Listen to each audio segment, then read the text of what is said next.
আমি পরীক্ষার হলে যখনই পরীক্ষা দিই আমি কিন্তু একবারও ফেল নাই। আমি কিন্তু আমার সার্টিফিকেটগুলো আপনাদের সামনে শো করতে পারি। Sorry, varsity, VITI BER। আগে করতেন কোথায়, এখন কোথায়? আগে যখন ইন্টারমিডিয়েট কমপ্লিট করেছি তখন পড়েছি Kurmitola high school and college থেকে, অ্যান্ড বর্তমানে আমি যেখানে পড়তেছি এটা হচ্ছে ইউআইইউ, আর ফুল মিনিং হচ্ছে ইউনাইটেড ইন্টারন্যাশনাল ইউনিভার্সিটি। এটা একটু বানান করে আমাদেরকে বলেন তো। ইউনাইটেড ইন্টারন্যাশনাল ইউনিভার্সিটি, আর UNITED সরি, ভার্সিটি, BERSITY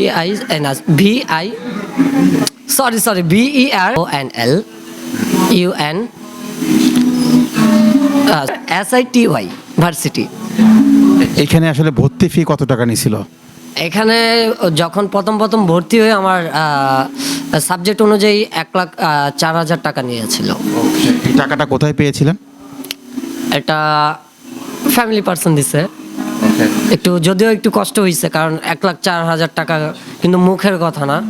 এখন অনেক জনের কাছে 1,000 টাকাই অনেক, 100 টাকাটাও অনেক, আর 1,04,000 টাকা তো মুখের কথা না। অনেক কষ্ট হয়েছে জোগাড় করতে। তাও আমার ফ্যামিলির ইচ্ছা ছিল যে ভালো একটা কিছু করব, ভালো একটা ভার্সিটিতে পড়বো। সবার বাবা মার ইচ্ছা থাকে, সেম টু আমার বাবা মাও যেহেতু মানুষ, আমি যেহেতু একজন মানুষ, তাদের সন্তান, সব বাবা মারাই চায় যে তাদের সন্তান বা ছেলে মেয়ে ভালো কিছু করুক, ভালো একটা ভার্সিটিতে পড়ুক, ভালোভাবে তাদের নাম ডাক হোক, এটাই। আপনি এখন কোন সেমিস্টারে আছেন? আমি আছি CSC-তে। আপনি এখন আমাদেরকে সেমিস্টার বানান করে একটু বলবেন। সেমিস্টার বানাম করে বাংলায় না ইংরেজিতে? নিশ্চয়ই আগে ইংরেজিতে বলেন, এরপরে বাংলায় যাব।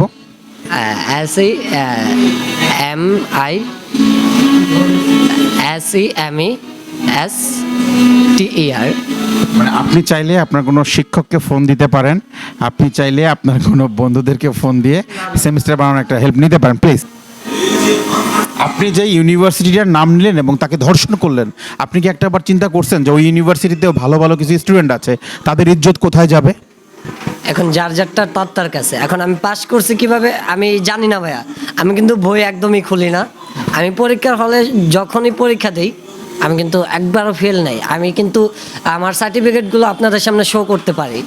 হ্যাঁ, আমি কোনোদিন ফেল করি নাই। যদি মনে হয় যে আমি ফেক, মিথ্যা কথা বলতেছি, কিন্তু আমি আপনাদের সামনে শো করতে পারি, প্রুফ দিতে পারি যে আমি কোনোদিন ফেল করিনি। ফেল নামে শব্দটা বা ওয়ার্ডটা আমার ডিকশনারিতে ছিল না বা নাই এখন পর্যন্ত। এই হচ্ছে দেশের শিক্ষা ব্যবস্থা। স্যারকে তো আর আমি মুখে বলি না, আমি লেখলেই তো বুঝতে পারে। আচ্ছা, হ্যাঁ, মদিনার ন পরে তারপর হয়েছে প ফ ব ভ ম। তারপর হচ্ছে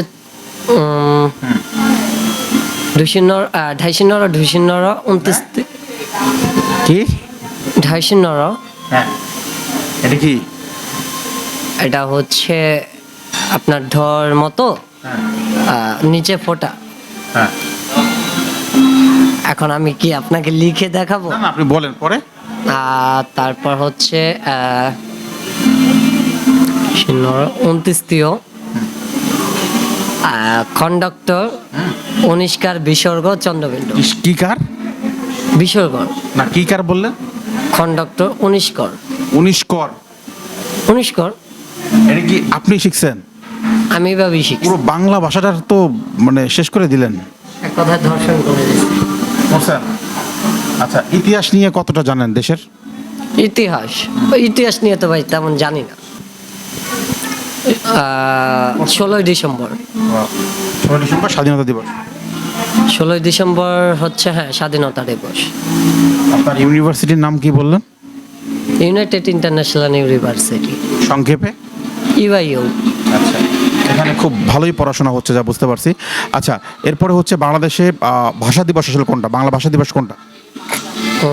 বাংলাদেশের ভাষা দিবস না ভাষা আন্দোলন দিবস? একটাই বলেন, মানে আমাদের আন্তর্জাতিক মাতৃভাষা দিবস কোনটা? মাতৃভাষা দিবস 6ই মে। দারুণ দারুণ। এটা মনে রাখলেন কিভাবে এই উত্তরটা? এটা হচ্ছে মাতৃভাষা দিবস। আমিও তো একজন মায়ের গর্ভে জন্ম নিয়েছি, তাহলে এটা কেন মনে রাখবো না আমি?